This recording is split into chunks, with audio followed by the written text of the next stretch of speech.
मैंने कल उबैद को बताया कि मैं अब शेर के बजाय इक्तबासात या कहानियां लिखने लगा हूं,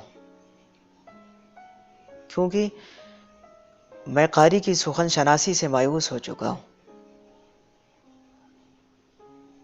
सो अपना मेयार बयान कम करने लगा हूं। शायद तुम्हें भी शेर समझ नहीं आता होगा। तुम भी शेर का हक सिबदात समझती हो ना। लेकिन ये इतना अहम नहीं है। शेर का सबसे पहला हक उसे समझना नहीं होना चाहिए, बल्कि उसे सुनने और पढ़ने का ज़ौक होना चाहिए।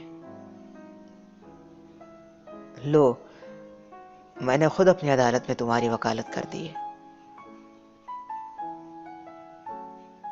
तुम मेरे हल्के अहबाब से कभी पूछना कि मैं एक बात कितनी घुमा फिरा कर करता हूं, या एक बात में 100 बातें कैसे निकाल लेता हूं। ये तो ऐब शुमार होना चाहिए ना। बिलाल और उबैद को मैंने कहा था कि तुम लोग अधूरे जुमले क्यों बोलते हो, लेकिन कल ही इस जानिब मेरे अंदर नया इंकशाफ हुआ है कि गैरवाज़ेह बातें तो उनके सामने बोली जाती हैं जिनसे ये उम्मीद हो कि वो इन गैरवाज़ेह बातों को अच्छी तरह समझ जाएंगे। बल्कि वाज़ेह बातें तो गैरों के सामने अपना मुद्दा रखने के लिए तरतीब दी जाती है।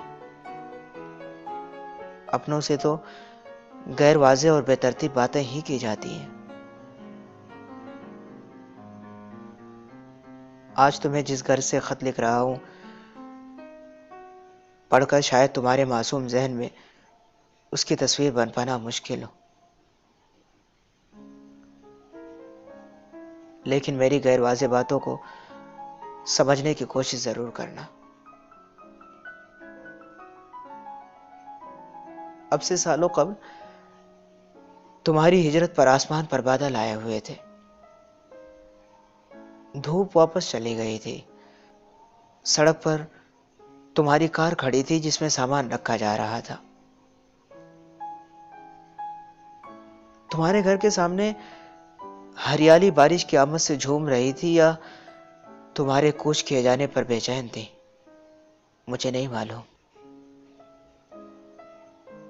मैं दूर खड़ा तुम्हारी हिजरत का दिलखराश मंजर देख रहा था। तुम्हारी कार धूल उड़ाती आगे निकल गई और मैं आंखें मलता वहीं खड़ा रहा। बारिश आई और आसमान और मैं दोनों खूब रोए।